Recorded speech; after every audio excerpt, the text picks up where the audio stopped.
Yo guys, it is officially day 300 of one. 300 of one? 301 of making a YouTube video every single day for 365 days. So we have 300, sorry, what is wrong with my brain today? We have 64 more days of making a YouTube video every single day for the whole year. And yesterday, as you know, I started speaking about these problems that I listed down that people would be facing who are going through sobriety or addiction. Yesterday we did how to trust your own word, okay? Today, relapse every weekend. That's the problem we're going to talk about today.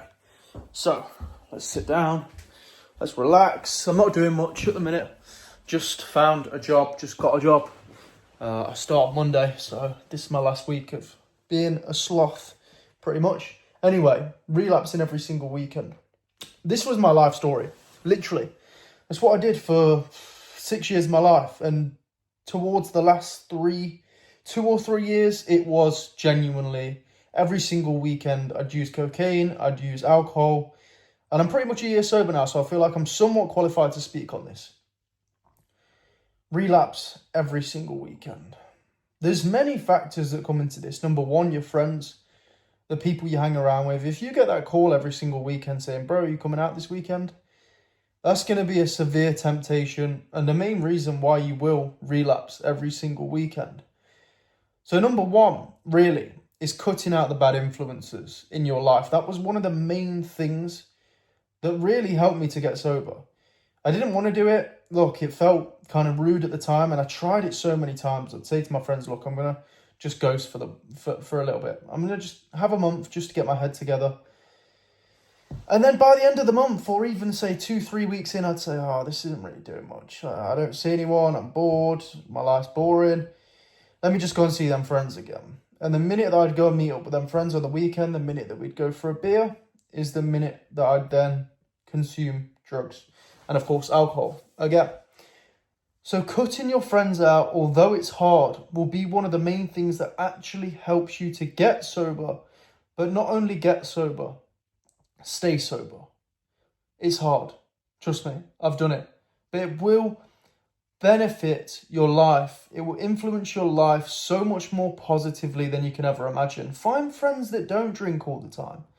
And if that means going out your comfort zone and maybe finding people on social media and reaching out to them, maybe that means seeing someone in the gym who you feel like, oh, you'd be a good friend. Like I feel like I probably relate with you on a few things. You obviously train and I'm training as well. Go up to them in the gym and say, oh, I don't know, something along the lines of, I don't know, maybe you see them struggling with a weight and you just go over and help spot them, help push the weight up with them. And then before you know it, you've made a friend. You see them all the time in the gym and you start speaking to them. It's as simple as that. So number one is definitely cutting out your friends. Number two, which kind of relates to what I've just said, is finding something to fill that time on the weekends. It's not easy if you don't have nothing to do. At the minute, over the past month, I've not had a job. So I've been finding myself just sat here or sat in my bed, just scrolling, watching a load of YouTube, which isn't positively influencing me at all. It's just boring, really. I've been very bored over the past month.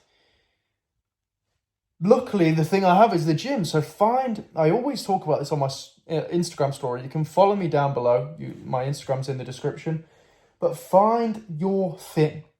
Find your thing, what you can go and enjoy, what takes your mind away from the normal world.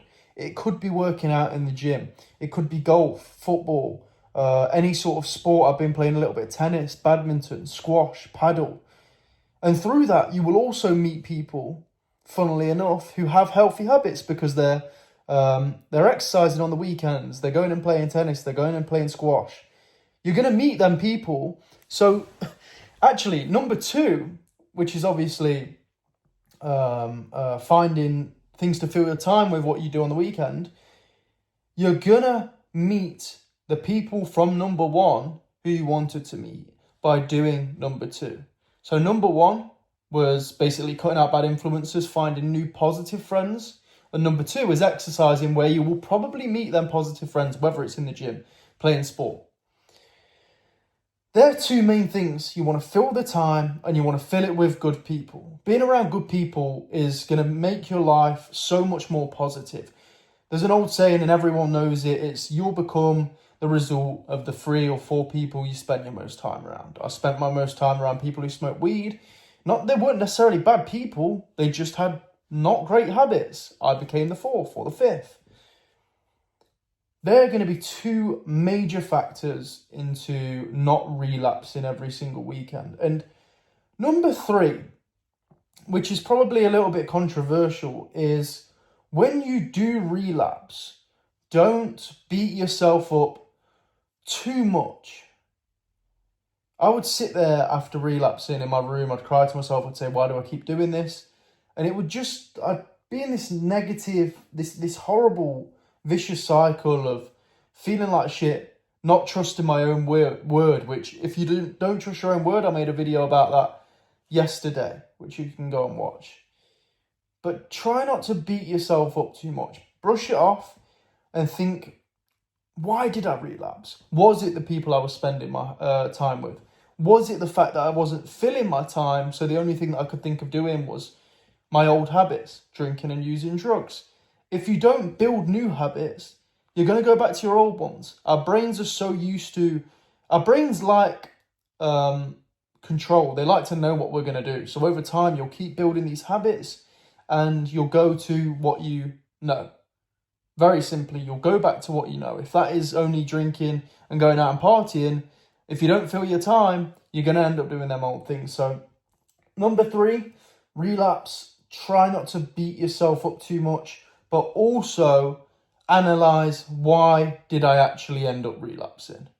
Think about it. Even if it takes a week, just sat on your own, away from them friends, away from distractions, after work, after the gym, maybe in the morning, 15 minutes of meditation. Think, why did I actually relapse? Only then are you going to understand why you use in the first place. Because yes, boredom can come into it, but there's usually underlying symptoms, which are things you're trying to run away from, and you use the substances to run away from these things. So number 1, cut out negative influences. Number 2, fulfill that time with positive exercises, which is where you'll meet the new positive influences. And number 3, if you do relapse, don't beat yourself up too much and actually analyze why it is. And number 4, which I'm going to add in, is find groups where you can speak to people who you relate with. One of the main reasons I actually got sober was I took that jump,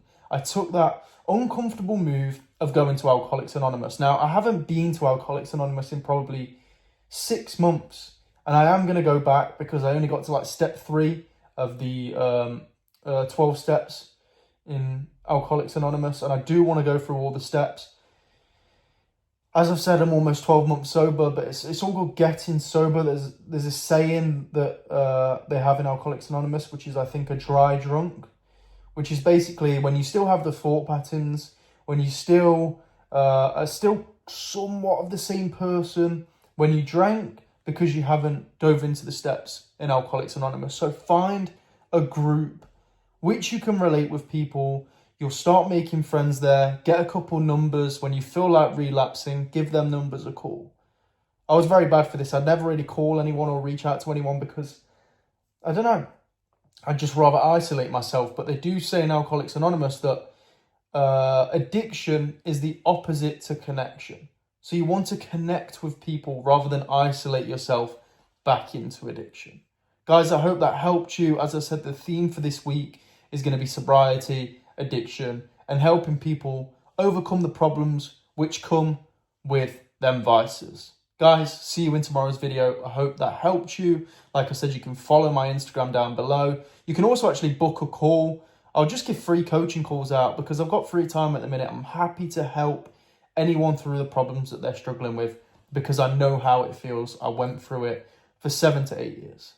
See you in tomorrow's video.